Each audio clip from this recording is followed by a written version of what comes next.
Hi viewers, இன்றைக்கான வீடியோவில் என்ன நடக்கலாம்னு சொல்லிட்டு பார்க்கலாம். வீடியோக்குள்ளே போகிறதுக்கு முன்னாடி நம்ம சேனலை லைக் அண்ட் சப்ஸ்கிரைப் பண்ணிவிட்டு கொஞ்சம் சப்போர்ட் பண்ணுங்கள்.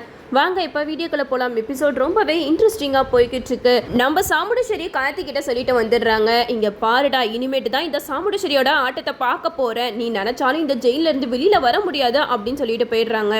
நம்ம ரேவதி கார்த்தி பார்க்குறதுக்கு ஓடடி வராங்க. கார்த்திகிட்ட கேட்குறாங்க, என்ன ராஜா உன்னை நான் இந்த மாதிரி நிலைமையில தான் பார்க்கணுமா அப்படிங்கிற மாதிரி கேட்க, அதுக்கு கார்த்தி சொல்கிறாங்க, அத்தை என் மேலே ரொம்ப கோவத்தில் இருக்காங்க ரேவதி. இது எல்லாத்துக்குமே காரணம் சந்திரகலா தான். சந்திரகலா அவளே தன்னோட வயிற்றுல கத்தியால் குத்திக்கிட்டு நான் தான் கத்தியை வச்சு குத்துனேன் அப்படின்னு சொல்லிட்டு உங்கள் அம்மா கிட்ட நல்ல ட்ராமா பண்ணிட்டா. அதனால தான் உங்கள் அம்மா இதெல்லாம் நம்பிட்டு என்னைய ஜெயிலில் தள்ளிட்டாங்க அப்படிங்கிற மாதிரி சொல்ல, இதை கேட்ட ரேவதி பயங்கரமாக கோவப்படுறாங்க.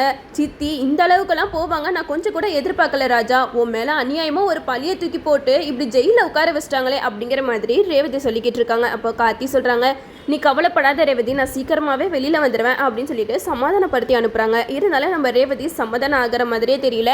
வீட்டுக்கு செம்ம கோவத்தோட போகிறாங்க. அங்கே போயிட்டு சாமுண்டீஸ்வரி சந்திரகலா ரெண்டு பேரையுமே செம்மையாக வெளுத்து வாங்குறாங்க.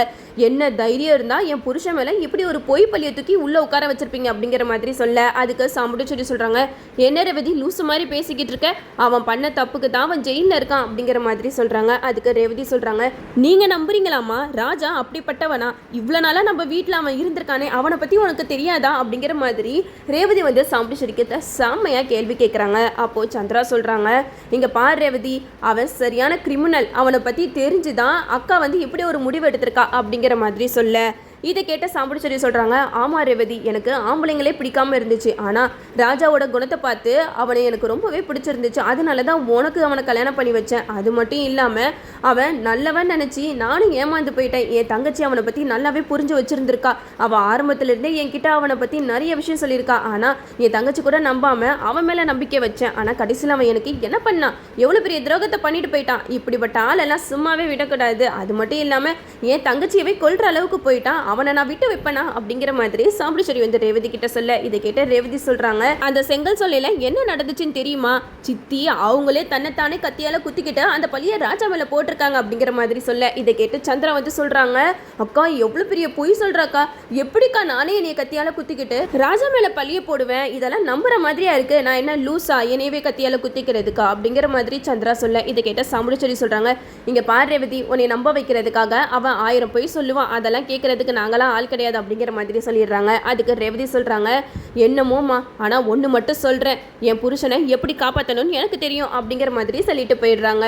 இதை கேட்டுட்டு சந்திரகலா சாமுண்டீஸ்வரி கிட்ட சொல்கிறாங்க, அக்கா இது எல்லாத்துக்குமே ஒரே ஒரு முடிவு தான் இருக்குது. ரேவதி கார்த்தி ரெண்டு பேரையுமே நிரந்தரமாக பிடிக்கணும்.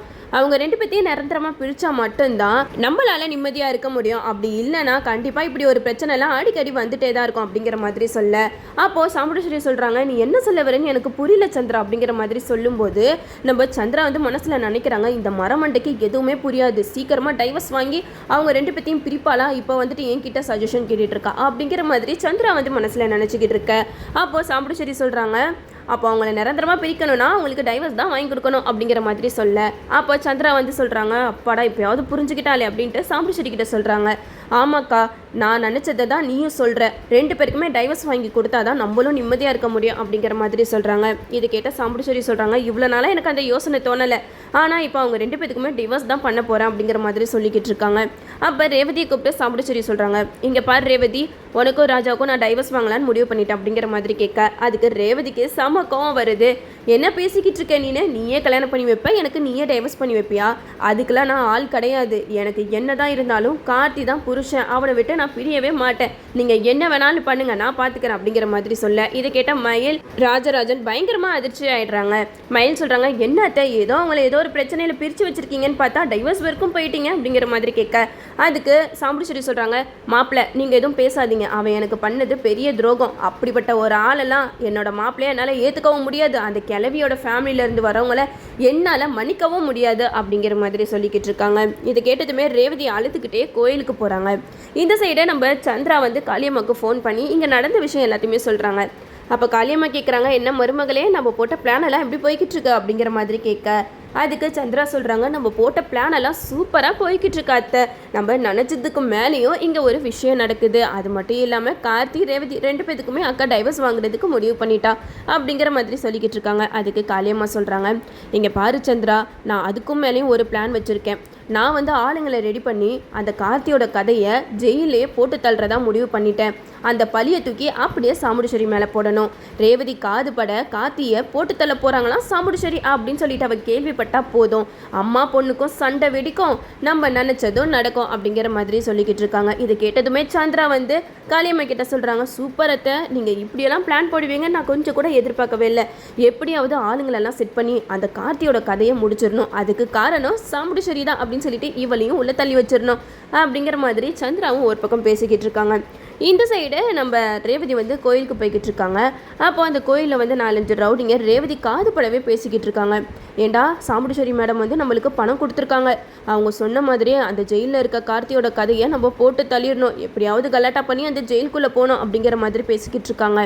இதை கேட்டதுமே ரேவதிக்கு கொஞ்சம் கூட நம்பவே முடியல. என்னது இது, அம்மா இப்படியெல்லாம் பண்ணுவாங்களா, என்னையும் கார்த்தியும் பிரிக்கிறதுக்காக கார்த்தியை போட்டு தள்ளுற அளவுக்கு போகிறாங்களா, இதை நான் சும்மா விடக்கூடாது அப்படின்னு சொல்லிட்டு கோயிலுக்கு போன ரேவதியும் மறுபடியும் வீட்டுக்கு வராங்க. அப்போ செம்ம கோவத்தோட நம்ம ரேவதி வந்து சாமுண்டீஸ்வரியை திட்டுறாங்க. என்னம்மா உங்க மனசுல நினைச்சுக்கிட்டு இருக்கீங்க, நான் கார்த்திக்கு டைவர்ஸ் தரமாட்டேன் அப்படின்னு சொன்னதுமே கார்த்தியை போட்டு தள்ளுறதுக்கு முடிவு பண்ணிட்டீங்களா அப்படிங்கிற மாதிரி கேட்க, அதுக்கு ராஜராஜன் மயில் சொல்றாங்க, என்ன ரேவதி சொல்லிக்கிட்டு இருக்க, கோயிலுக்கு தானே போனேன், என்ன திடீர்னு வந்து இப்படியெல்லாம் பேசிக்கிட்டு இருக்க அப்படிங்கிற மாதிரி கேட்க, அதுக்கு ரேவதி சொல்றாங்க, ஆமாப்பா, நான் கோயிலுக்கு போகிற வழியில் 4-5 ரவுடிங்க பேசிக்கிட்டு இருந்தானுங்க. சாமுண்டீஸ்வரி மேடம் கார்த்தியை போட்டு தள்ளுறதுக்காக நம்மளுக்கு பணம் கொடுத்துருக்காங்க, எப்படியாவது அந்த வேலையை கரெக்டாக முடிச்சிடணும் அப்படின்னு சொல்லிட்டு பேசிக்கிட்டு இருக்காங்க. இதை கேட்டதுலேருந்து எனக்கு ரொம்ப பயமாக இருக்குப்பா. கார்த்தி பாவம் ஒரு தப்புமே பண்ணாதவன், அவனுக்கு இவ்வளோ பெரிய தண்டனையை கொடுக்கணுமா, அவனை போட்டு தள்ளுற அளவுக்கு ஏன் அவன் மேலே இப்படி கோபத்தில் இருக்கீங்க அப்படிங்கிற மாதிரி ரேவதி கேட்க, இதை கேட்ட சாமுண்டீஸ்வரி சொல்கிறாங்க, இங்கே பார் ரேவதி, நான் அந்த மாதிரியெல்லாம் பண்ணலை, உன்னையும் கார்த்தியும் பிரிக்கணும்னு நினச்சது உண்மைதான், ஆனால் அவனை போட்டு தள்ளுற அளவுக்குலாம் நான் கேவலமானவ கிடையாது அப்படிங்கிற மாதிரி சொல்கிறாங்க.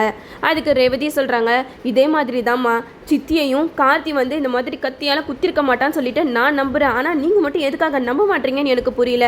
இப்போ இதுக்கு என்ன பதில் சொல்லுவீங்க, கார்த்தியை ஜெயிலில் போட்டு தள்ள போகிறாங்க, அதுக்கு காரணமானவங்க யாராக இருந்தாலும் நான் சும்மா விட மாட்டேன் அப்படிங்கிற மாதிரி சொல்ல, இதை கேட்ட சாமுண்டீஸ்வரிக்கு ஒன்றுமே புரியல. என்னது இது, நம்மளை சுற்றி என்ன நடக்குது, நம்ம யாரையுமே ஏற்பாடு பண்ணலையே, அப்போ எப்படி நம்ம பேரை வச்சு இப்படியெல்லாம் பண்ணிக்கிட்டு இருக்காங்க அப்படிங்கிற மாதிரி நம்ம சாமுண்டீஸ்வரி ஒரே குழப்பத்தில் இருக்காங்க.